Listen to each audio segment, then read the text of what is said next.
couple with a brick, brew and a friend, bleed orange and blue to the bitter end. Come and join us, DNVR. We are DNVR. We are DNVR. We're live back here in our home studio A at the DNVR bar, and the A stands for a fait accompli. Actual search? Question mark. How about all right? Since the Broncos are down in Dallas today. I like it. That's good. What did you say, Mace? Were you speaking French? I didn't well, understand. I did, and I did lean on the A as in the article, the letter A. A fait accompli. Is it a fait accompli for Dan Quinn to be the head coach? Mean? I'm gonna guess that it's okay. Decided, It's a done deal. Well, we're gonna talk about that here in a second, and I have some thoughts. But first, I want to give a shout out to our presenting sponsor, MSU Denver Online, msudenver.edu/online, where you can go to scope out all they have to offer. The single best place to go if you're looking to further your education while working a full-time job. MSU Denver students work twice as many hours as students attending any other college institution, and they've been presenting this show for like years now. So if you're thinking about supporting us and furthering your education, go support them as well and get a great education on your way. My boys, what is going on? And of course, boys today stands for the Dallas Cowboys. Broncos, the Bees, trying to take some bees from Dallas. Trying to take some boys? Some boys from Dallas today. Yeah. From the boys. Yeah. Okay, so I just can't hold this back. I'm jumping right into you this. are. You brought it up twice before the show and had to hold yourself back both times from talking about it. I'm dying. Look, guys, if you believe at all in reading the media tea leaves, which you should, most of the time, this thing is a done deal. It's over. We can do the song and dance, and there's a chance that Gerard Mayo could blow them away, and there is a chance. Mm-hmm. When I say a chance, nice and small chance. This thing is all heading in the direction of Dan Quinn. You've got Woody Page out there, saying, and here's the other thing it's perfect part of the arc. So-and-so really impressed in their interview. It's they've done it every time. Yep. Kyle Shanahan really impressed in his interview, but Vance Joseph's still the favorite. Zach Taylor really impressed in his interview, but it looks like Vic Fangio is the favorite. Well, here we go again. Nathaniel Hackett really impressed in his interview, but Dan Quinn still won, and he's now 1A. Come on, we've done this a million times. So listen up, listen closely, because I am of the firm belief that we're going to be talking about the Broncos' next head coach today. Yeah, yep, and that is not Kellen Moore. It is Dan Quinn. He's been the front runner since this whole thing started. We talked about it yesterday. Nothing's changed. Dan Quinn is still number one on our board, and the Broncos are trying to make it look like a legitimate search. They have 9 different candidates they're interviewing, going to all of them, and then they also, have some good things said about Nathaniel Hackett, as you mentioned. But Dan Quinn, still the front runner. They're not going to hire him on the spot today, though. I imagine, again, to make it look like they're doing all their due diligence, they will bring these guys back. They'll have a couple finalists next week. And wouldn't be surprised if Dan Quinn is that last interview so that they don't let him leave the building. Yep. Yeah, and they did that kind of with John Fox back in the day. He was the last guy, and then, hey, come back. Go over to Nordstrom, get yourself that orange tie, and let's do a press conference. Yeah, although he didn't have to buy as much as Vic did. Vic had to get pants tailored and all that. Probably all the he didn't get guys, them tailored. He got them bobby pins as best as you can. Tailored on short notice. That was actually that was kind of embarrassing. They didn't own a suit. Yes. You should own a suit if you're a grown-ass man. I agree. Kind of embarrassing, but on the other side, isn't that kind of the ultimate, if you want to spin it, the ultimate football dude who's just always in sweats because he never goes to nice restaurants or anything. He's just always grinding. Right, and it's like Coobs didn't wear a suit to his retirement because he's like, I came in the league as a jeans and a t-shirt guy. But he owned going a out suit. That was the thing. Right. And when he had his introduction as Broncos head coach and his introduction as Texans head coach, he dressed the part. Looked nice. You know what would have been better for me? Just let Vic do his introductory press conference in sweats. Man, that would have been great. The full gray sweatsuit. Because if you're gonna make him wear a suit, then let him go get a suit. give him time to go get a suit tailored. Or you know how they have those shirts that look like you're wearing a suit, but it's just a t-shirt. Go they all should have had epic. a sweatshirt with that. No, you go all out. Not just the suit; it's the faux tuxedo. Yeah, and just that's what you exactly. Want. Yeah. Exactly. I don't know where were we going with I that? bet Dan Quinn has a suit, and he'll be ready in 10 days to 2 weeks. Like to literally, be you have to say, one? just go get yourself an orange tie. That's it. I'm sure they get him one. Here's the thing. Just for those of you who might have stuff to do today, you don't have to be worried about the Broncos hiring anyone today. And I always feel dirty saying this because it doesn't feel right, but they do have to satisfy the Rooney Rule with one more interview of a minority. I don't like saying they have to do that. I agree. The whole thing is kind of a sham, and I think there's got to be a better way to give minority coaches a better chance at getting these jobs rather than just saying, before you hire the guy that you settled on before you even started the search, make sure you interview 2 minorities. Yep, exactly. And so the Broncos have 2 more interviews tomorrow, 1 with Gerard Mayo. They have 2 on Thursday, and then 1 with Eric Bieniemy to round their week off. I mean, unless Bieniemy, I don't even think, if Bieniemy blows them away on Friday, I still think they do second interviews next week. So, and I'm someone, when we get close to that time, boy, my life is ruined. I'm just nervous, waiting for something to come down the line. I was obviously out of town all weekend. I didn't have that anxiety at all. It was great. I was like, there's no way anything happens this weekend. The anxiety starts after the final interview, I think. Right. As far as you have to be on call 24/7. I guess what I'm saying is, if you're going to get good night's sleep, Zach, you might want to get them in the next couple of days. Absolutely. Because they are getting on that plane from Dallas this afternoon when they're done, and they are flying to the Northeast, and they are doing those interviews tomorrow. Before we dive into Dan Quinn, you guys want to make a prediction on what day there'll be a new head coach? It'll be announced next Wednesday. That's my day as well. I'm going earlier. I'm going to say it'll be next Tuesday. So Monday they bring back Quinn, and they don't even do. That's the only second interview they do. Possible, or maybe Tuesday, or maybe you've got another second interview over the weekend. The problem is, you Hackett. If you want to do a second interview on Hackett, you'd have to wait on that. That's the only thing. Right. I mean, Hackett did impress them, but is it possible that it's only going to be Quinn? Yesterday our headline was did Dan Quinn and Kellen Moore hurt their candidacy? You might be able to, in a roundabout way, say they helped their candidacy by being available right away. If the Broncos had to keep waiting and waiting and waiting, maybe they interview some more candidates and they get antsy and say, let's get to work, let's go. Especially Dan Quinn, because he wasn't the one that blew the game for the Cowboys. Right, and so Dan Quinn kind of kept them in it. Yep. Yeah. Short field, dealing with short fields. And now he gets to go to Elway's. He does.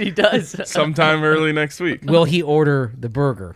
No. I don't think so. That's the thing. Just because he's a defensive guy, people I think are nervous about a defensive coach. And let's roll after right into Vic it. And after VJ. He is literally the opposite of Vic Fangio in terms of demeanor, in terms of relating with players, in terms of his overall management style. Teams usually like to go for a coach who is the opposite of the one they had after they make a coaching change. Dan Quinn, aside from being defense, is the opposite of Vic Fangio. And I agree with that. And I think it's the number one things that fans have to let go of is the whole just hiring Vic Fangio again. It's not even close. Mm-hmm. He's younger. He's known for being a leader. He is he's more of a CEO type. We're talking about, classic cliches that you say about coaches, but it is true when it comes to the different leader of men. Vic was a film junkie defensive coordinator who was trying to be a head coach. This is a guy who's a head coach who's going to be trying to be a head coach and do it a little bit better than he did the last time. I will say this though, because I've been pounding the table for offensive guys every single coaching search. If they hire another defensive guy and continue to put out garbage offense, I'm going to lose my mind. I already have a few gray hairs that have come from the just trash we've been watching on offense for the last 5 years. If it happens again and you went again not hiring an offensive coach, I'm gonna be full gray by the time they fire Dan Quinn. Yeah, and I talked to a source yesterday, and they just emphasized what you guys are saying. They said they said he's not Vic Fangio 2.0 because he is going to manage and lead the entire team, not just the defensive side of the ball. Like you said, they're not bringing in defensive coordinator to be a head coach. They're bringing in who they believe is a head coach to be a head coach. And something that we've talked about a little bit is his success on the offensive side of the ball. And what's kind of crazy is when he was the head coach of the Falcons, his offense had more success than his defense throughout his 5-year tenure. And so that can get people a little bit nervous, not being a total expert on one side of the ball. But when he was with Seattle, they did have the Legion of Boom. They did have a lot of resources. That defense was balling for the 2 years he was a coordinator there. And it'll be fascinating to see if he gets this job, what he does at defensive coordinator, because he went through Richard Smith and Marquand Manuel, and neither of them did the job. And then he finally got it right at the very end with Raheem Morris, and actually Morris was his interim head coach. Put on a show last night. Yeah, but the interesting thing is there's some indications that of a little bit of friction perhaps between Raheem Morris and Sean McVay. So is it possible that maybe Dan Quinn's able to go to somebody that he really trusts and likes? Yeah, as a defense coordinator. Like if you like a dream staff, you're saying, okay, Dan Quinn's the head coach. Who's the dream staff around him? Mike McDaniel, OC, Raheem Morris, defensive coordinator. If you did that, I'm sorry, that's a better combination than any other coach in during this process that you could get. Well, Raheem Morris, and Mace, you brought him up a couple weeks ago. He is finally starting to get head coach interviews, so Vikings. that may be too much of a dream scenario. We know Mike McDaniel also getting to talk with at least one team, right? Yeah. So, I mean, it may really be a dream scenario talking about 3 potential head coaches, you landing them all on your staff, and heck, maybe throw Rich Bisaccia in there as special teams coordinator. Why not? Let's shoot for the stars, right? If he's a... Only the Raiders could start interviewing, have it leak that they're interviewing GM candidates before it leaks that they fired the GM. Only the Raiders. I mean, that is literally like, I'm wearing a Braves hat. That is literally like how Freddie Gonzalez, their manager, he learned he was fired when he got an email from Delta Airlines saying that he had a flight to Atlanta the next day when they were in the middle of a road trip. No one told him. What? He found out when he got the email. Oh, you're on flight 56 from Pittsburgh to Atlanta, departing at 2 p.m. And he's like, nice of them to buy his flight back. Yeah, like, what's going on here? And they're like, oh yeah, we're firing you. Wow. So we finally have something to compete with that, as far as a terrible way to find out that you're out of a job. How do these organizations continue to do things the wrong way? I don't understand how you don't I don't know, ask someone what's the right way to do this. You would think it would be self-explanatory. But that was so weird yesterday when it was like, well, Mayock hasn't been let go yet, but they are going to start interviewing candidates. And then 30 minutes later, they're like, okay, now he's been let go. It's like, what are we doing here? It's ridiculous. It's ridiculous. And so looking at Dan Quinn as a coach, and something that kind of stood out to me today, I mentioned it earlier, Dan Quinn's defense was worse than their offense when he was in Atlanta. And that surprised me. And specifically that it wasn't just 1 year. It was pretty much every single year. And when we look at his defense, the first year he was there, 14th, and I'm going off points given up because I think that's the most important stat. 14th average defense, then 27th, so 5th worst in the league, then top 10 at number 8, then 25th, 23rd, and 23rd as well. So you're not talking about a guy that's going to come in and focus all of his energy on the defensive side. That's clear from this. If he would have just been the Vic Fangio type looking at defense, and he would have had 14th and 27th in his first 2 years, he may be canned from that. Now, let me just say this. Let's look at the personnel on those sides. One side had Matt Ryan and Julio Jones, and when he was there, what were the 2 running backs? Tevin Coleman, Devontae Freeman. Really good. So they had a lot of really good personnel. I think they had a tight end. Yep, they did. Who was that? I don't know. They had a lot of good personnel on the offensive side of the ball. And when I think about the defensive side of the ball, I'm racking my brain to even remember who was on those defenses.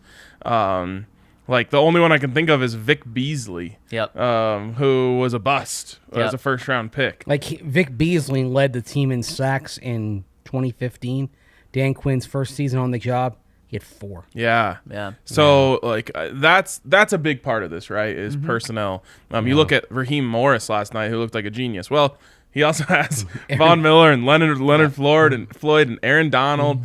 So that's and Jalen Ramsey. I mean, right? Yeah, I didn't even get to. Yeah, so that's a big part of this. I think is he had good players on offense and players on defense, but you would like to see a defensive coach have a better defense. Exactly. And then when you look at the opposite side of the ball, that's something that I really took into account here. He not only had a Hall of Fame wide receiver, really good running backs, but Matt Ryan, I don't want him now, but he was an MVP one of those years. And really, that was his prime. That was his elite. And he was absolutely a top-tier quarterback. Maybe he's not in the elite top 3, but he was in the first tier, 7th, 8th best. Literally MVP in 2016. Exactly. And with that, when I look at what the offense did, it concerns me a little bit. We've talked about how good the offense was there, but I'm actually not as impressed when I look at scoring offense under those teams. When he had a good quarterback every single year,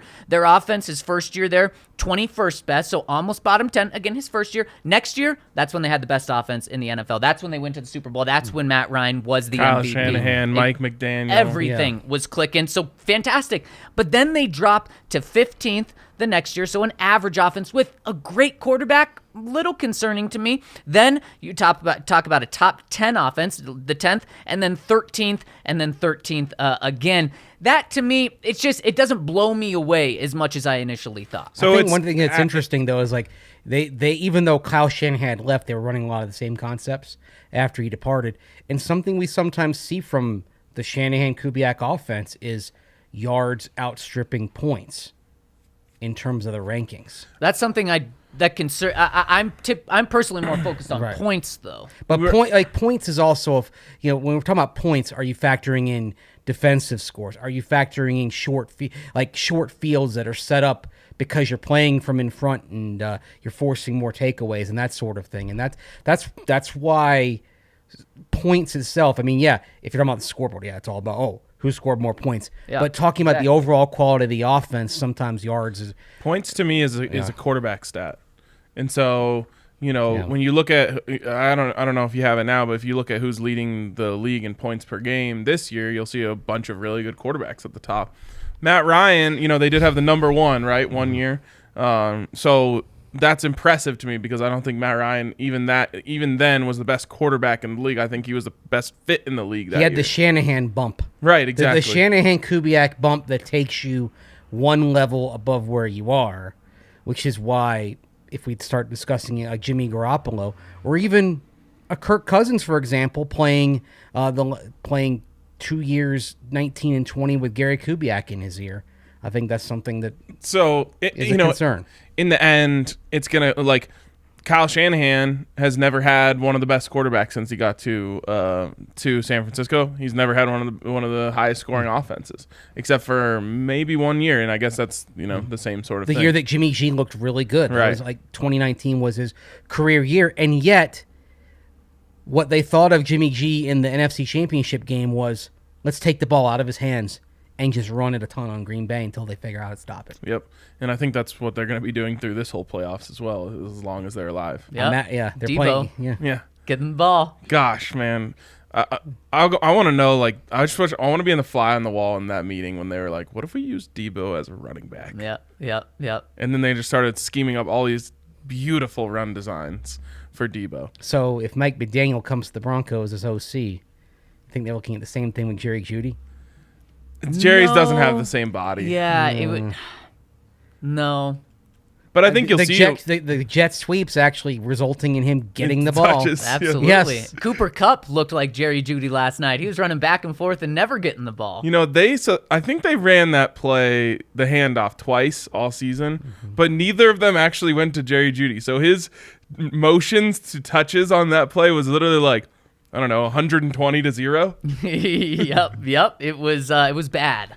Unbelievable. Jerry got a workout in, though. He did. He's in great shape for the offseason. Gonna have some sick route running videos in a field in Florida. He's going to. Yes, in sand. Actually, what I want to see is him put up a video of him simulating the jet sweep, but actually taking the ball from whoever he's working with. That would be great. That would be great.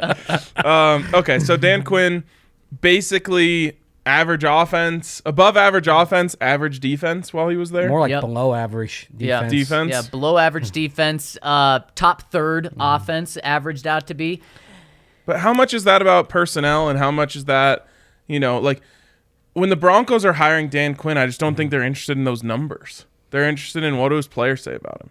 Absolutely. Right. And the whole thing comes down to leadership, and he does have that. Talking to former people he's been with when he's a defensive coordinator and a head coach, everyone raves about his leadership. And really, it is a John Fox hire here. Now, the reason I disagree about him being the number one for this position is the Broncos needed John Fox. They needed that guy to come in and be the leader, be the CEO, bring people together, and rebuild the organization. The Broncos are not in a great spot. They're not in the spot they were when McDaniels came in and tore everything up. Vic Fangio, while he didn't make great decisions on the sideline in crunch time and didn't have the great 2-minute defense, the team isn't in shambles right now. I don't think they need that guy to come in and lift them up and bring them back to a stable place. I think they're in that stable place now. That's why I personally think the Broncos are in a better spot to go gamble on someone that has a higher ceiling than them. But, John Fox was not a bad coach. He just wasn't able to get over the hump. And unfortunately, Dan Quinn doesn't have Peyton Manning. Dan Quinn doesn't even have a Matt Ryan that he's coming into this situation. And that makes me scared. What type of head coach is he going to be? He's going to be a very good leader. But in terms of the results, how good can he be without that quarterback? Well, I think that's the part of the questions you have to ask him in the interview is, okay, what is your plan at quarterback? If it's up to you, what are you doing? Yep. I go, is can you, grease the wheels a little bit to get Russell Wilson interested in coming here? And then if that doesn't happen, what is your plan B? What is your plan C? If you're Dan Quinn, aren't you saying, like, I've got Russ's word that he'll go where I go? Yep. What are they going to do? Fire him if he doesn't come here? No, absolutely not. Now, let's say you hire Dan Quinn, and look, you shouldn't hire him based on who he brings as quarterback. You should hire the best coach. Look, that's sort of the question about Nathaniel Hackett. Would people really want him? Do they want him, or do they want him because it might mean Aaron Rodgers? And I think that is a valid question there. But what's your next plan? The other thing is, if Dan Quinn says, look, Mike McDaniel's a great candidate, but Darrell Bevell would also help bring Russ Wilson here, then as much as you like McDaniel, you're talking about a coordinator hire rather than a head coach hire, you'd probably have to go with Bevell. Yeah, but no. To me, don't you think that Russ maybe doesn't want to work in that offense anymore? He doesn't want to work with that offensive philosophy. Yeah. That's certainly true. Like, maybe Russ is looking at the Shanahan bump and saying, man, I'd love to have that year like Kirk Cousins did statistically, or like Matt Ryan did, or like Jimmy G did. Something that wouldn't surprise me with Russ, with how he feels like he's been held back and put in a system that doesn't work for him, I wouldn't be surprised if he says, I want to go wherever they're going to give me the Peyton Manning treatment, a.k.a. I get to decide pretty much exactly what's going to happen. And sure, maybe I don't build the offensive playbook like Peyton did, but I'm going to dictate what happens. So I don't want to be put in a Kyle Shanahan system. I don't want to be put in a system. I want it to be the Russell Wilson system. But the other thing I think that he also knows is how much of what the OCs were doing in Seattle was limited by what was coming down from the head coach. Because you actually have you have a McVay guy running the offense this past year in Seattle, and Shane Waldron. So it's interesting how they've gone through Bevell and Brian Schottenheimer and Waldron, and yet you see some of the same issues, and that speaks to a philosophical issue where Pete Carroll is saying we're going to do this, and that's where if they're going to keep Russ around, probably Pete Carroll has to change what he is asking for from his coordinators in his offense. My take on what you were saying, Zach, is that Russ isn't that guy. He's not smart enough to be the Russell Wilson offense. I think that when do you think Russ views himself like that? I'm sure. See, that's what I'm saying. I think he wants. But when things are left in Russ's hands, he is way too in love with going deep. She wants to go deep every time. And I guess it's, it helps when you have DK Metcalf and Tyler Lockett, two of the best deep threats in the league. But I think it's the opposite. He needs more structure of where he needs to go with the ball and, what to do. And then when things break down and it gets crazy, well, that's when you use your incredible improvising abilities to, make big plays. But I think some of that's due to the receivers that they've given him, because Seattle has generally favored kind of the bigger, deep threats. They've never given him that real kind of chain mover. Isn't that what Tyler Lockett is, though? He's kind of really. He's like a KJ Hamler. Yeah.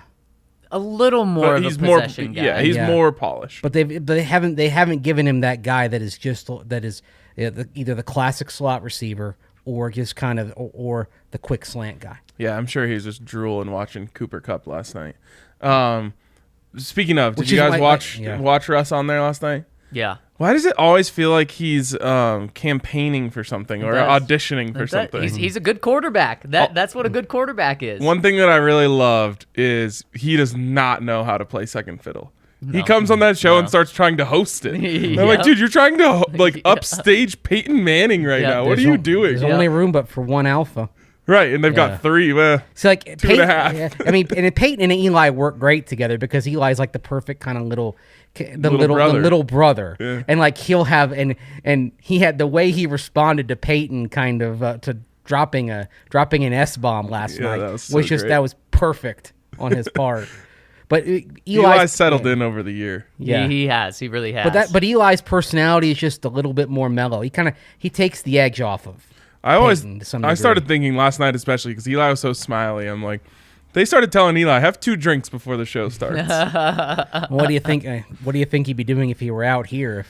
If it's a Manning family purchase of the Broncos and Eli is technically a part owner and spending time in Colorado, we'll be hanging out right here with us. He might be having all sorts of stuff to kind of get that relaxation and that vibe. Oh, there you go. Didn't Snoop send him a chain? Maybe Snoop sent him something else too. That's true.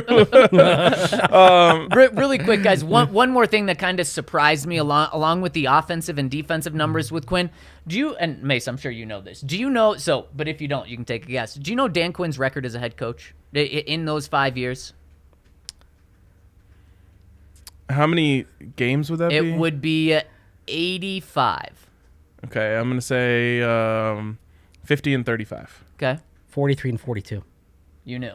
Yes, I did. Yeah, you know. I would guess the same as you, Ryan. I just feel like people are talking about Dan Quinn in such a good light. And he's a 500 coach. 43 and 42, he had 2 winning seasons. And one of them was 10 wins, one of them was 11 wins, and obviously a Super Bowl appearance. He had an 8-8 season, and then he had 2 losing seasons, and then the season that he was blown out, he was 0-5. So, 2.5 There's something seasons. really interesting kind of about that 0-5 at the end. And if you kind of look at a couple of... Weren't they all like 1-score games too? I remember those being close games. Yeah, and the Falcons had, toward the end of Quinn's time, a reputation for starting slowly and finishing better. But it's kind of interesting. He got fired 5 games in, 0-5. So presumably that season wouldn't have gotten much better. But it's analogous to kind of John Fox's final season in Carolina. He was he finished, I think, 73 and 71 in his years on the job in Charlotte. That last year they were 2-14. Gary Kubiak, I believe, he got blown out when they were like in Houston when they were like 2-12. So there's just something to a coach like that who just at some point, whether it's the message isn't resonating anymore, things get out of hand. That in Fox's case in Charlotte, they had some personnel losses, but just a time where it's done. It doesn't mean you're a bad coach, because in all 3 of them, you have the overall record, but then you see at the end it got really bad. It doesn't really reflect what the record was before then. All right, a couple things. One, I've kind of been talked out of Dan Quinn today. I've been talking myself into it. That's how I doesn't feel. You'll talk yourself back in if they hire I'm sure him. I will. So the thing for me, they're getting a good head coach with Dan Quinn. To me, they're getting a good head coach. I just think that's where I am right now. I'm not saying great or anything above that. Yeah. He's a good coach. You know you're going to have capable leadership. I think it's going to be. Right. I think it's a understandable counter move to what Vic Fangio was. Yeah. Just because Vic was old in defense doesn't mean you have to go young in offense. Right. Vic was also, just defense. A single-minded, questionable leader. Mm-hmm. And you're going with a wide-minded, great leader. I don't think there's going to be a moment in training camp where if there's a fight between Bowles and Chubb that Dan Quinn didn't see it, isn't involved with trying to douse the flames. I mean, for me, like, there were so many things like that with Vic where he's just like, he didn't know enough to offer a comment on something, whether it was post-game or after practice. And the thing that kept going through my mind is, you're the head coach, dude. That's your job, is to know all of this. Totally. We see it from where we are. How can you not at least have some knowledge of this to be able to offer comment on it? Yeah, and that was something that really over time it didn't get better. That was the thing I kept coming back to, like, as far as why it was probably best for the Broncos to move on, was it just wasn't getting it. His picture wasn't broadening. It was still narrow. Yeah, so you had to accept that's what it was going to be. Yeah, and for me, I heard too many things from inside the locker room of guys, feeling like, why is my coach throwing me under the bus? Why does my coach not care about us on the offensive side of the ball? That's something that you're not going to have with Dan Quinn. Or literally, Dan Quinn not knowing, like, I heard this from a few players, didn't know if they had kids, if so, how many. Right. Dan Quinn's going to know your kid's birthday, your anniversary, all that sort of thing. It might sound silly to someone. This thing does matter, in terms of, am I going to go all out for this person in charge? Doesn't Quinn, to you, look like a guy who, like, played big-time football? Absolutely. He didn't. He looks like an inside linebacker. Yeah, like I expected to see, like, oh yeah, he bounced around in the league for a second. Salisbury State. Yes, not Salisbury Steak.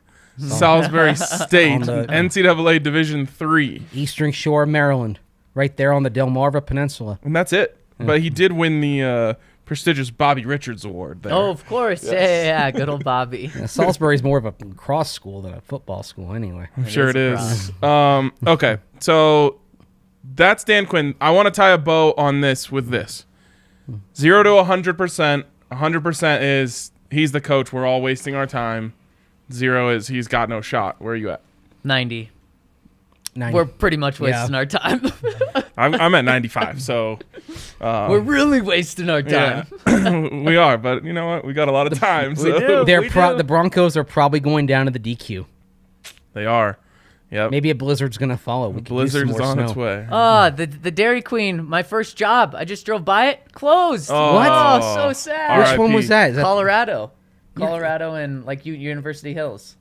Really? They closed that? Yeah. Oh, no. I know. Damn. So sad. That was closest one to my place. What was your go-to Blizzard? Did you have like an off-the-menu one that was fire? The cotton candy one was the best. I mean, God damn it. They only had it seasonal, so I'd stock up right before. You ever get a Georgia mud fudge? Yeah, those were a little hard to make because the fudge makes it, and you turn them upside down, a little risk of them actually falling out. Yep. Yeah, I'd go, just give me like a raspberry, stir some raspberry in there. I wonder if their business has been hurt by Culver's coming into this market. Potentially. Yeah, with the frozen custards over at Culver's. Yep. They're really good. Yeah, it is. And this isn't line at Culver's last night after the game. Celebrating the... I don't really know why you'd celebrate the... What a shit game that was. Really, not very many good games this weekend. I literally fell asleep at playoffs. 28-0 last night. It was boring. If I didn't have bets, I would have been out real quick. Shout out to Cooper Kupp for scoring. He did get you. Yeah. And shout out to our friends over at DraftKings, where my pick of the week... Still waiting to be seen, but if you can get in on my pick of the week right now, San Francisco plus 5.5, you can do that over at DraftKings Sportsbook. And DraftKings Sportsbook is again giving you 56-1 odds to celebrate Super Bowl 56. All new users bet $5 on any game this weekend, and if your team wins, you get $280 in free bets. That's all you have to do. Bet $5 on any team to win this week, and you get $280 in free bets, which you can have a lot of fun with the rest of the playoffs. So head to the App Store now, download download the top-rated DraftKings Sportsbook app and use promo code DNVR when you sign up to get this can't-miss offer. Every night, they're having some other offer. I took advantage of one of their promos last night, and you got to get in on it as well. And, of course, you must be 21 or older, Colorado only. New customers only, restrictions apply. See DraftKings.com/sportsbook for details. Gambling problem? Call 1-800-522-4700. Also want to remind you to come down, hang out at the DNVR bar. No Colorado sports on tonight, but tomorrow they'll be back in action. Got the Nuggets in action, and I assume probably the Avs as well. Great place to come out, hang out. I did have the chicken sandwich yesterday. Never disappoints. Also, the Turkey Club never disappoints. The wings are very good. I've lobbied and succeeded to get us a hotter wing sauce, which is really good. So do people have the option of the not as hot wing? Okay, yeah, good. you've got you've got like your barbecue. You've got your standard buffalo. Yeah. There's one called like gold barbecue, which is like a mustardy one. That's South Carolina, yes. Then there's the salt and vinegar wings, which I've never seen anywhere else. I haven't either. If you really like salt and vinegar chips, you'll love these. And then, of course, the new one, the Mad Dog sauce, which goes hard. I'm staying away from that, but I'm happy we have it. It's really good. It's just a spicier buffalo. It's good. I'm sure it's a very spicier buffalo. It's no, it's not enough to like make me sweat. Okay, you're trying to get me to sweat though. Yeah, I'd like to see that. You're gonna want to wash those down with some Breck brews, though. Yes, you are. And of course, if you're a DNVR member, come on down to the DNVR bar. You'll get a big beer for the price of a small beer. But if you can't come to the DNVR bar, if you're out of the market, you want to try some of those Breck beers that we often talk about, go to the Breck Beer Locator on the Breckenridge Brewery website. Because of their distribution, you're going to probably find that you're not too far from someplace that has those Breck brews. I can tell you, for example, that you can find places in L.A., I'm not talking about Los Angeles, but lower Alabama for the Senior Bowl that have some of those. That's the L.A. I'd rather go to that L.A. Yes. Probably a lot cheaper. It's slightly. A lot cheaper. A little more going on at the end of January, beginning of February as well, down in that LA. So check out the Breck Beer Locator wherever you are in this country. You're probably going to find you're not too far from some of those delicious Breckenridge brews. So check out that from Breckenridge Brewery, the official beer of DNVR. You know how I know I'm old? When I go to a place like you think you're old? Lower Alabama, I hop on like one of those home finder websites and like I'm like, what's a property value around here? Right. And then I'm like, God, you're so washed. Turn this off. Sometimes, look, I'm older, and I guess I do that. And I think to myself, man, the dollars would go a long way if I'm, Certainly would. You're like, man, I could buy a 3-story house out here for $200,000. There are some prominent people who have taken advantage of that. People who locally, like you remember Larry Green, weather forecaster, yes, CBS 4, and Bill Stewart, newscaster. Yeah, I don't remember him as much. Yeah, they both retired down to that neck of the woods. Really? And Phil Savage, he's actually from Mobile, and he ran the Senior Bowl for a while. Former Ravens executive, former Browns general manager. He's down there as well. And Phillip Rivers is in the Mobile area. Yes. He's across the bay over in Baldwin County. Wait. That's where he's coaching. Yeah. Yeah. Phillip Rivers went to L.A. He went to Lower Alabama. Did he do that just by choice, or was it just an opportunity that he liked? He's from elsewhere in Alabama, and so like that. Okay. That's his home He would territory. go straight back to San Diego. And he was looking like for a year when he was still playing. He was living over in the Florida Panhandle, the Floribama, as they call it, the Redneck Riviera, whatever term you want to have. And then he got the job over at I believe a newly launched Catholic school over across Mobile Bay from Mobile. That's where he coaches now. There we go. And all of his kids play for him. They make up the team. That's the whole team. Yep, exactly. So it's a girls and boys football team then, because he's got mostly daughters.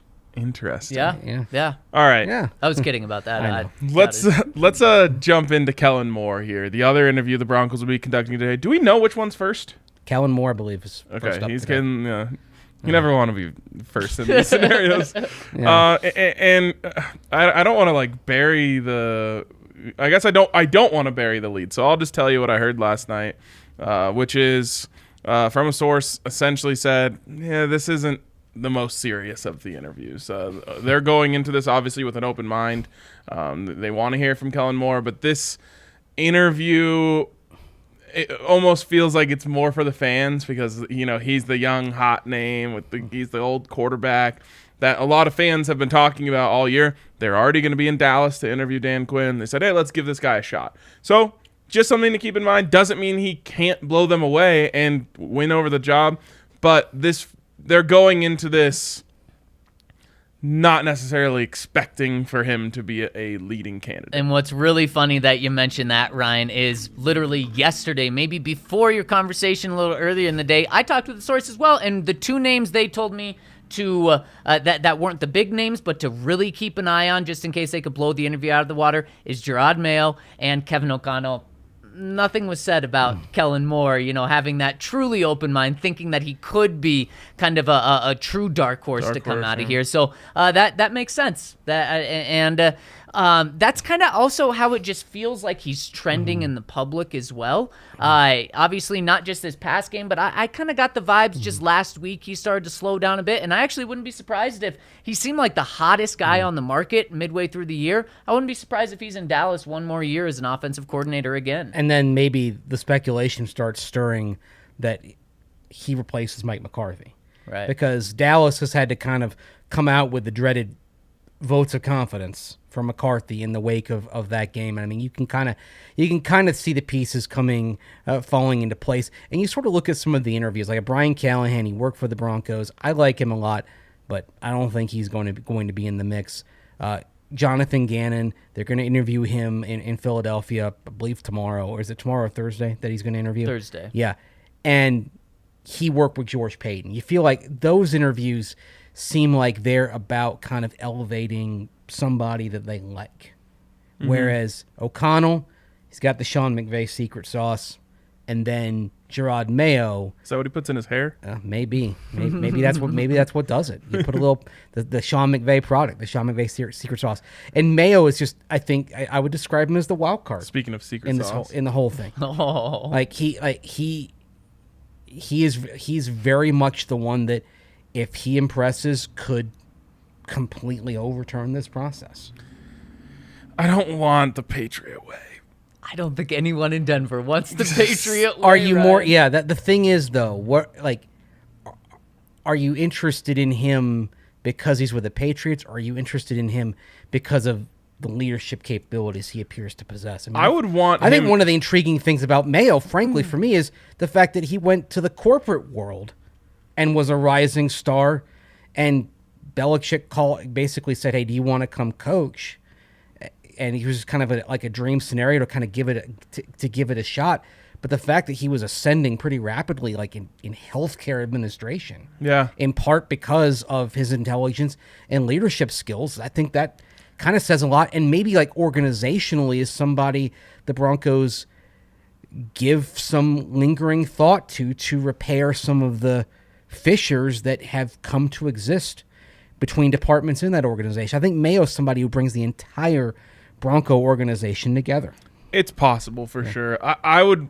It's so hard for me to say. Like, I like the Mike Vrabel thing, right? Because he was a Patriot. He understands that, but then he also got to see some other ways of done. Mayo has only seen Belichick. Every second of his life since college in the football world has come through Belichick.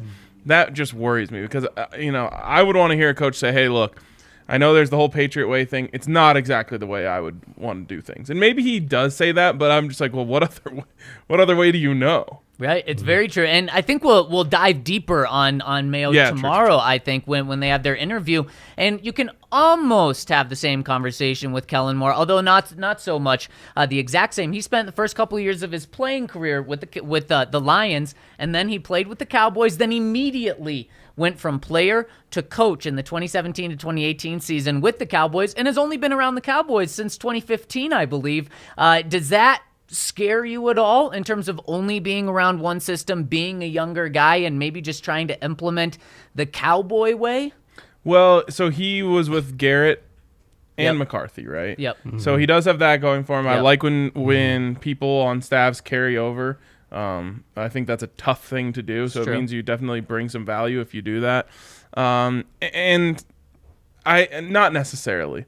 What worries me about him honestly, the biggest thing that worries me about him is the look on his face on the sidelines, because I think Broncos fans won't be able to handle it. Back-to-back coaches and Vance and Vic did that thing where they look confused and they're staring at the scoreboard. He's got a bad one. The squint, the squint. Yeah, and I'm the sorry, open mouth. I don't want my coach to squint and have a mouth agape. I call it the Tucker Carlson look, which has a lot of bad connotations. that's the vibe I get. I'm like, I don't want that. For Vic, it was the Browns game, I believe. Remember, kind of early in the game, and he's just kind of like, it's like, no. To me, it's like I don't know how to stop what's happening. Yeah, you gotta have you gotta have some kind of poker face, as in whether it's always enthusiastic or just you're not ruffled by what's happening. Like that, whatever is taking place, that either A, you expected it to happen, or B, you know exactly how you're going to counter that. I couldn't agree more. I never got that from Vance. I never got that from Vic. I got it from Kubiak, and I got it from Fox. Did you catch Russell Wilson throwing a little shade at Kyler Murray last night? I don't know if he did it on purpose, but this is kind of how I feel about the coaches. Is they were down 21 at the time, I think, or 24. And Russ is talking about what he would be doing on the sidelines right now. And he said, I'd be going up and down the sidelines telling everyone, this is not impossible. This can be done. We can do this. And then they cut to the sideline. Kyler's just sitting there pouting. and I'm just like, ooh, that's a tough look. Yeah. And I completely agree with Russ. And I want that from a coach too, where you're never just standing there. Right. If you're standing there, you're looking at your play sheet, or you're talking on the headset to someone, or you're going to motivate players. I realize you can't just be walking up and down the sidelines firing guys up all game, but when you see a coach who's just standing there looking confused or looking like they're thinking, all of the thinking should have been done during the week. You should be prepared for all situations and not need to think this stuff through. I mean, Sean McVay, he's just always pacing up and down the sidelines, always busy, always talking to someone. Yeah, exactly, always screaming. And another thing, man, Vic should have taken this from Sean McVay. I believe I heard last night, Sean McVay entering that game was 1 for 1 on the season in challenges. Only threw the challenge flag once. And then last night he was 2 for 2. So maybe sometimes with challenges, it's better if you just don't throw the challenge flag instead of just trying. I know you're going to disagree. Super timeouts, baby. Let's go. He had 3 minutes to decide on throwing one of the challenges. That was crazy. That was interminable. How were they doing? It was 6 minutes because first the refs talked about it, and then they ruled that, okay, it's a catch and a fumble out of bounds.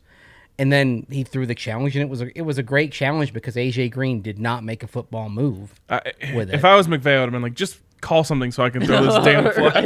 Right. I don't care what you call. But the thing is, he was letting the process play out. Like, I know. Okay, if this call goes in our favor, then I'm fine. But he had all the time in the world to ponder, and that's where Vic maybe wish he had a little bit more time on some of those. I think that was one of Vic's biggest problems is he always wished he had more time for everything, more time to make a play call, more time to make a decision. And his default when he didn't know was to throw the challenge flag. And I think McVay's the opposite. If he doesn't know, he's not going to waste the timeout. Yeah, it's very true. So now back to Kellen Moore, and I mean, you had the punchable face, Ryan, explanation in the past. Maybe you have I'm not saying punchable face for Kellen Moore. Face punch theory. Face punch theory. Maybe it's the confused look theory on the sideline. That's how you should judge a coach. And you're saying maybe he doesn't pass that. I don't think he passes the confused look test. I unfortunately don't either, but he does pass what his offenses have been able to produce in his time as Dallas offensive coordinator. The Cowboys have been first in yards twice. First in offensive yards twice, then 17th last year. And, of course, that was when Dak got hurt. And then in points, his first year he was 6th in points. Pretty darn good. Then last year, 17th. And then this year, 1st in points. So, I mean, just acing everything. Now you look at all the weapons he has. He has a pretty good offensive line. And then his weapons are just insane in terms of not just one running back, 2 really good running backs, stacked wide receiver group. And then obviously, good tight ends. Yeah, good tight ends. And obviously a quarterback that puts up elite numbers. And there's no question about his ability to put up elite numbers, so he has that, but he's also getting success out of these guys. And honestly, it's hard to say this is his most impressive feat, but finishing as an average offense last year with Andy Dalton seems to be okay. Seems to be impressive, actually. So didn't they also win a game with Ben DiNucci? Yeah, I think and they they did, won yes. one this Cooper past Rush year this with year. Cooper Rush. Yeah. That to me is like a real feather in the cap. It's like Yep. I think the biggest feather in the cap for Kyle Shanahan is what he did with Nick Mullins. Yeah, and also this is just something interesting here. This past year, the Broncos on offense surpassed 30 points once, and it was against Detroit. They hit 30, of course, against Dallas. The year of Ben DiNucci and Andy Dalton, and then Some Dak other Prescott scrub, hurt Garrett Gilbert or early. something. Yep. Yes, 7 out of 16 games, the Cowboys had more than 30 points. Wow. That's with when some of those were with Dak though, right? Some were with Dak, but you're looking and seeing like they put up 30 at end of December. They put up 37 on Philadelphia. End of December, put up 41 on San Francisco. Wow. Mid-November, they put up 31 on Minnesota.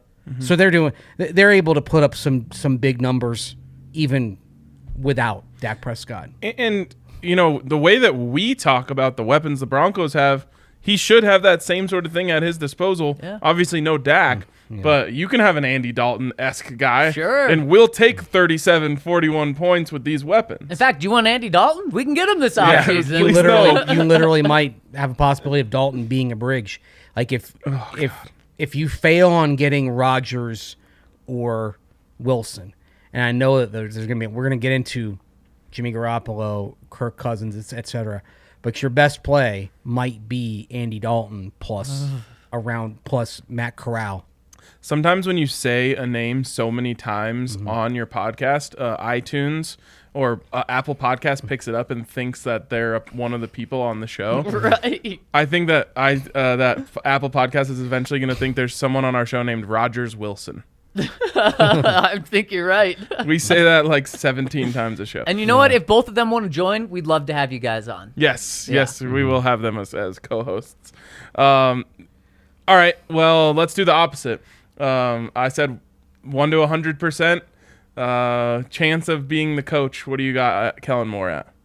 I have him at 4%.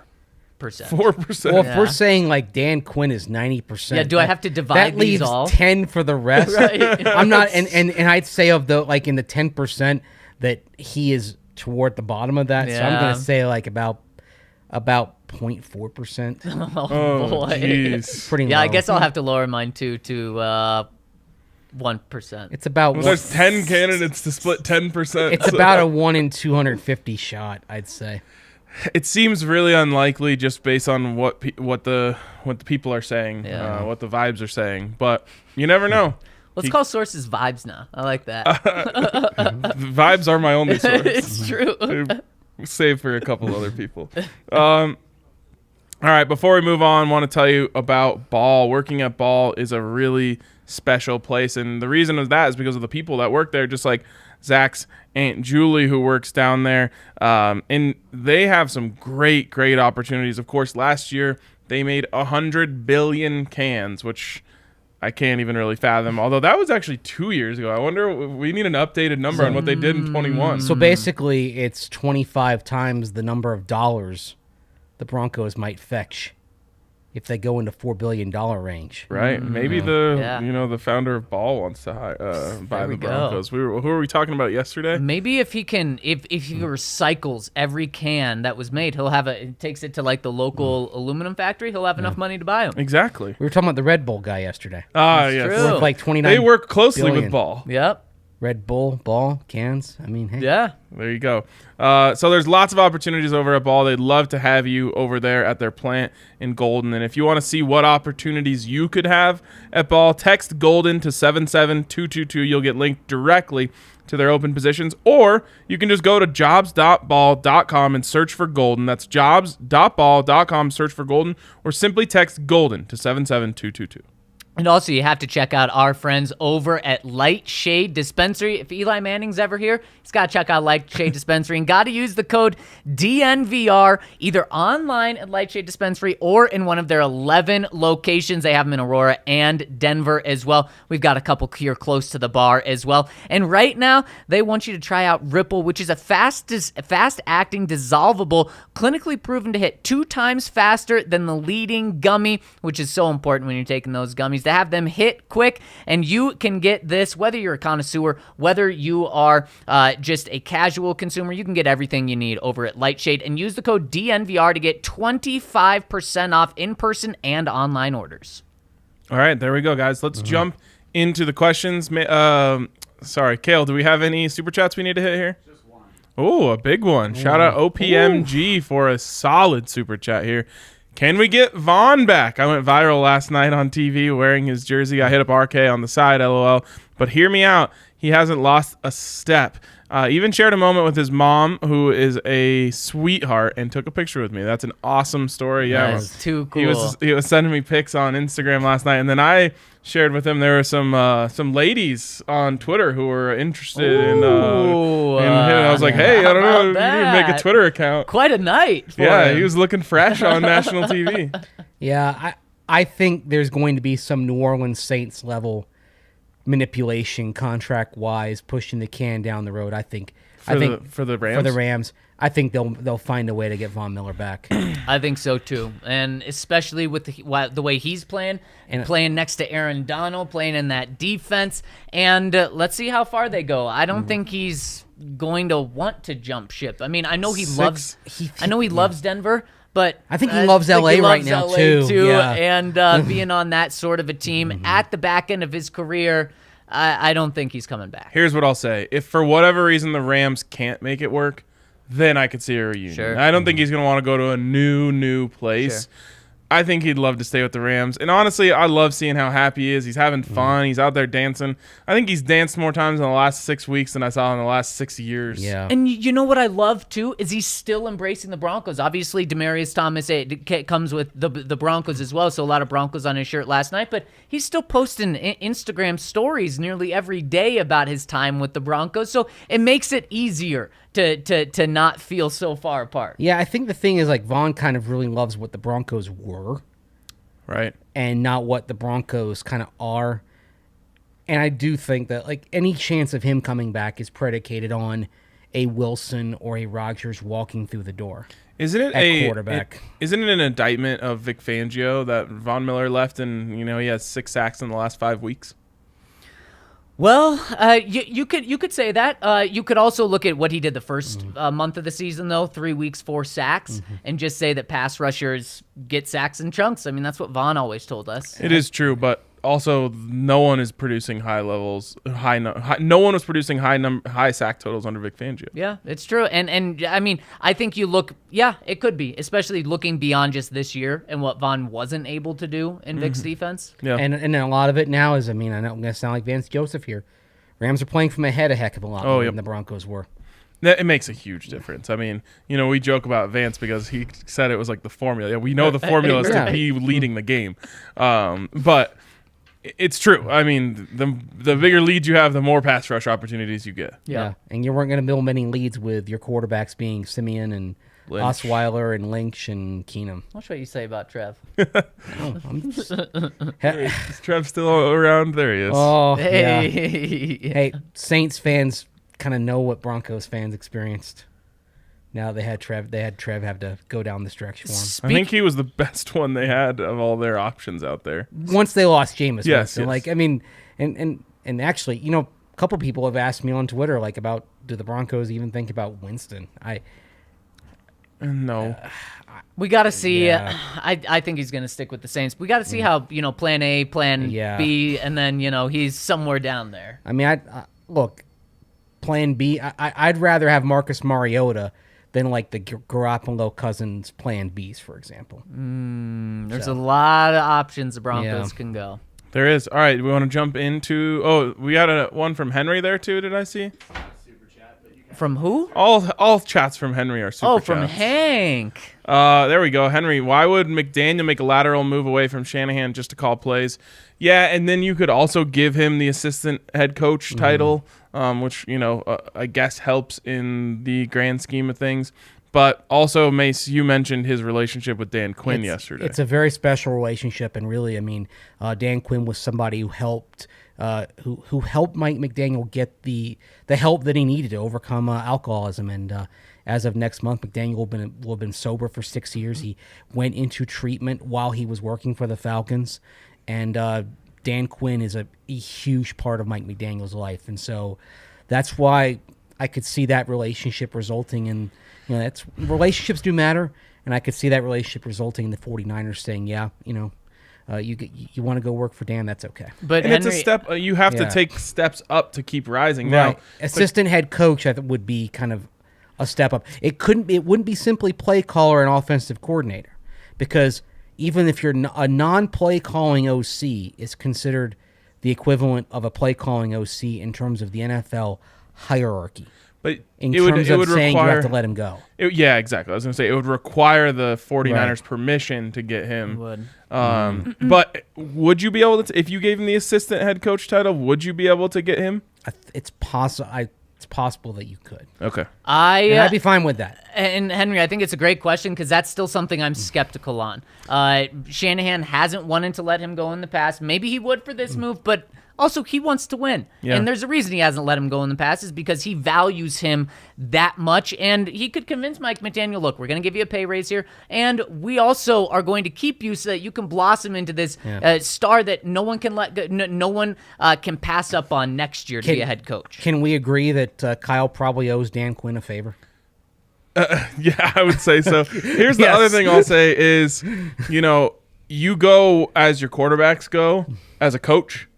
And maybe, I don't know what Mike McDaniel thinks of Trey Lance. Maybe he thinks that he's the next big thing, and he's saying, look, I'm going to ride this one more year. Trey Lance is going to explode next year. Then I'm going to have developed a quarterback also on my resume. Someone's definitely hiring me as a head coach. Or he thinks, I think we messed this one up, guys. I might go somewhere else. Or he looks at the exact same situation with the Broncos and says, it's too much of a risk to go there and be working with Teddy Bridgewater and or Drew Lock and or a rookie class that I don't like. And let's not act like these coaches don't talk. Rich Scangarello could be a potential cautionary tale. And let me ask you guys this.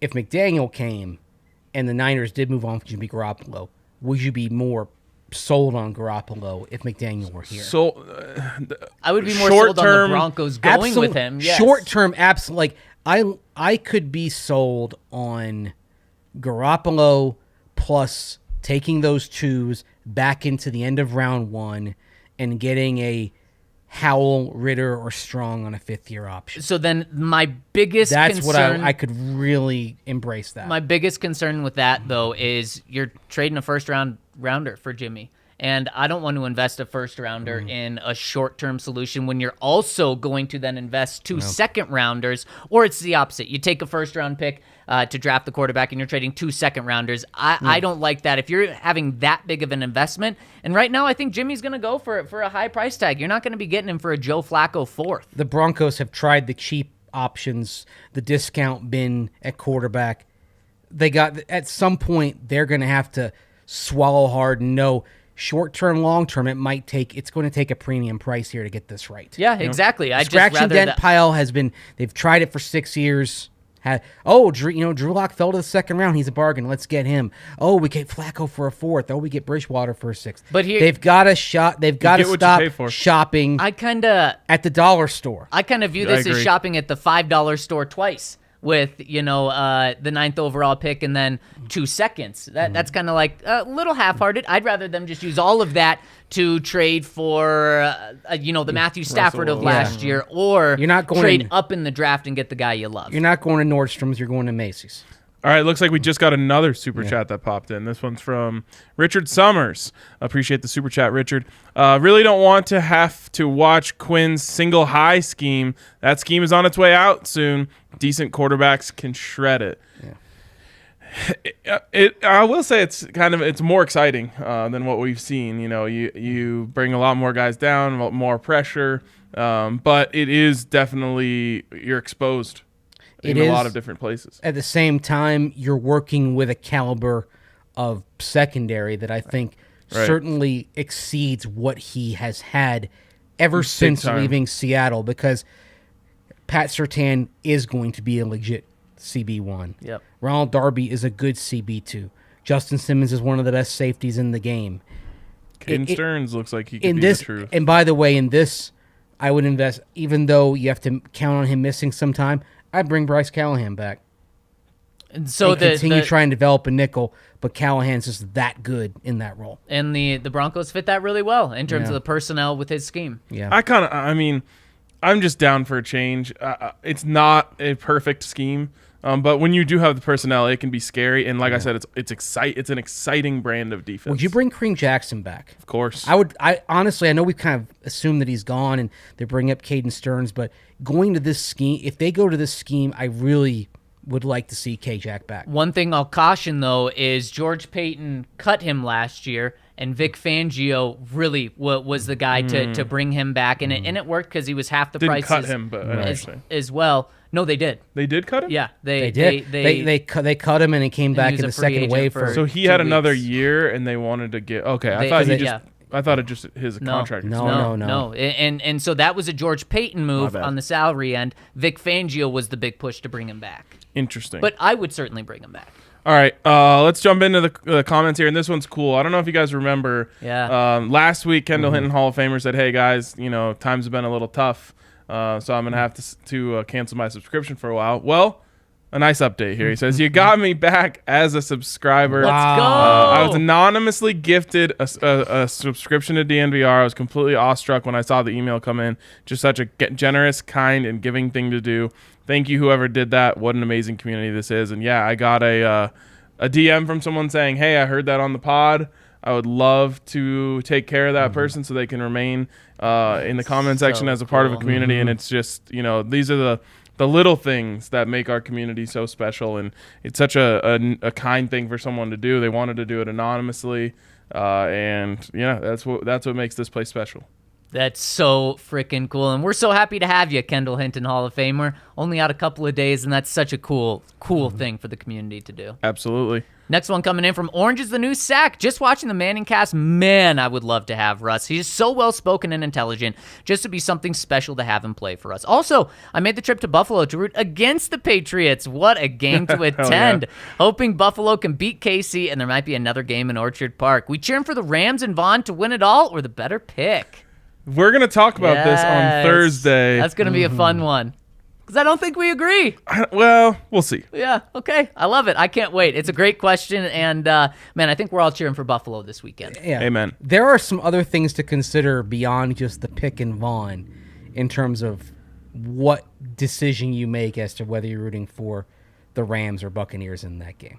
There's a lot. There are a lot of factors that go all the way to the top.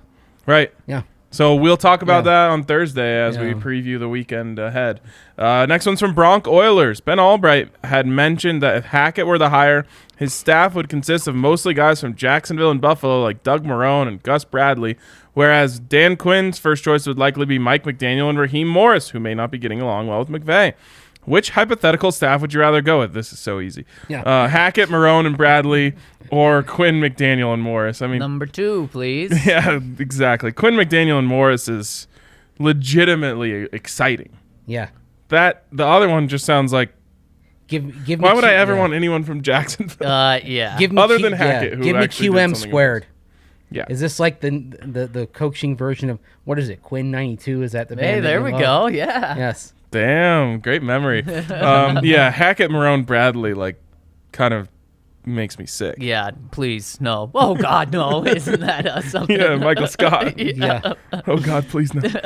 Dan Burke chimes in and says, "Hey, guys, how much do you think Jerry Jones hates the Broncos at this point? The Cowboys haven't beaten the Broncos since 95. Then the Broncos take Lynch and Surtain ahead of them. Not that they're too upset with Dak and Parsons, but that's besides the point. Then Vic Fangio lays out the blueprint on how to limit their offense, which came back to bite them in the playoffs. And now the Broncos are set to interview both of their coordinators today, with one of them being a presumed front runner. Feels like the Broncos have been giving Jerry fits for multiple years, and I love to see it." Yeah, but then he just opened up his checkbook and got himself in the Hall of Fame before Pat Bowlen. So that's really true. He got his revenge. The cash keeps spinning in, but you have to wonder sometimes if he looks out at that stadium that is just a money generating machine, and yet for big games he looks across from his suite and sees a sea of orange.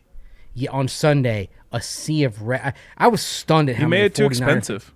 Yeah, he turned it into a destination, and I think also the other thing that's happened is the Cowboys have been so unsuccessful for a generation now that it's not a given that if you grow up in the Metroplex, you're a Cowboy fan anymore. Right. I mean, it's just so big. Yeah. There's so many options out there. And, it's similar to CU football, right? Yeah. Whereas back in the day, if you lived in Colorado and, it didn't matter if your parents went to CU or not, it was cool to be a CU fan because they were really good. Mm-hmm. Now these days, CU's fighting against this in recruiting. These 18-year-old kids have never even seen CU be. Yeah. They've seen them be good for 1 year. It's the same thing as the Cowboys. Yeah, It's kind of sad because I see when I go to Wisconsin, that's what CU used to be. You got one Power 5 team in the state, and people mostly get behind that school. Yep. Right. And it still exists in other places. CU, and I got a chance to see it when I first came to Denver back in 2002. You still had that. Oh yeah, because they'd just come off the Big 12 championship. And CSU had a huge following, but it was mostly a Buff State. Yep. And it's we're just losing college football as a whole in the state. Absolutely. Yeah, it's sad. It's terrible. I mean, everyone's down. I mean, Air Force has been successful, and their attendance is in the toilet. Yeah, well, yeah. I mean, you look back at the 80s and look at some, the Air Force crowds, they're packing the stadium. Like me and Henry get excited over the triple option. I just don't think the average football fan does. Certainly not nowadays. Yeah. Mile High Buckeye says, my boys, this offseason is going to be insane, and I can't wait to see how it unfolds. Now that the home-away opponents have been finalized, I'm looking forward to 2022. I'll be going to watch the Broncos play in Baltimore, Carolina, Seattle, and going to come out for a home game at some point, too. Like Mace, I, too, collect souvenir cups from each stadium I see the Broncos playing. I'm also in the process of establishing a Broncos supporter group here in Central Ohio, and I made arrangements with a local bar. More to come on that. You got to keep us updated. Browns fans here in Ohio are trying to run Baker out of town. What do you guys think about this option if Russ and Rodgers don't pan out and Cleveland picks up his 5th year and doesn't pick up his 5th year option? I personally like Baker. Long live DNVR. Can't wait to get back out there next season. The chicken sandwich sounds bomb. Go Broncos, Alex. Real quick, one of the things that he brought up, or one of the things that he talks about there is just traveling to games. And I think, we've talked about if the Broncos get a London game, doing it big. I think it would be cool to just do one a year. That's like the DNVR day out. Nashville.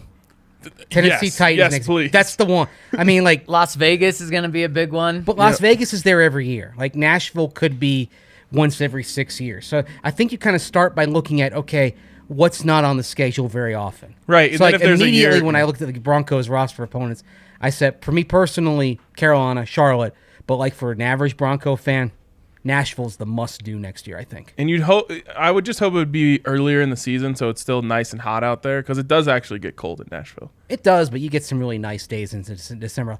Actually, that's one where you'd want it to be late October, early November. The foliage is popping. It's about 65 degrees. Just perfect. I mean, football, late October, early November in the South for football is breathtaking.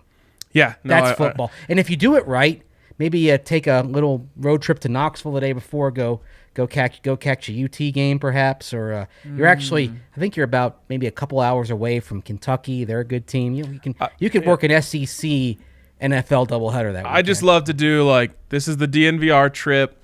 We're going to partner with a bar on Saturday night. We'll have a big meetup there, and then we'll do a tailgate before the game on Sunday. So that's been spinning in my head for the last couple of weeks. I love it. Last one here from Pig Tosser 66. He says, we're all rooting for San Francisco to take out Green Bay this weekend, right? Rodgers lights it up but gets let down by some coaching decisions and a poor defense. Maybe loses 30-27 and figures it was the last straw, and then it's game on for Peyton. Let's also talk about this on Thursday when we talk about whether you root for Vaughn and the Rams or you root for the draft pick, and then we'll talk about what's the best case scenario for the Broncos with Rodgers and the Packers. But for today, I think that's going to wrap up this show.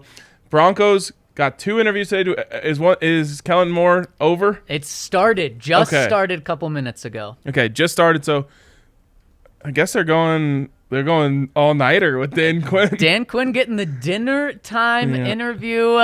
That's pretty good. The dinner view. Remember last time the Broncos did a dinner view in Texas? It was with Gary Kubiak. That turned out pretty well. Turned out well for him as well. Where do you think they're going? They've rented out a room at a restaurant. Okay. For this.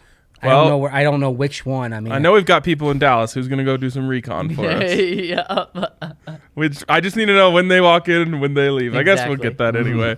It'll be fun. But let's just say I expect the steakhouse because this is the NFL and you have all these meetings at steakhouses. Oh, absolutely. There's like a great barbecue place in Dallas that people rave about. Maybe they'll go there. No, maybe a little too messy. Possibly. All right. Although, didn't Vic go for an Italian? Like he did. Yeah, when they were up in Lake Forest on the north side of Chicago. Yeah. All right, guys, that is going to wrap it up for us today. Appreciate everyone tuning in. Appreciate all the super chats. Love you guys, and we'll see you tomorrow on the DNVR Broncos podcast.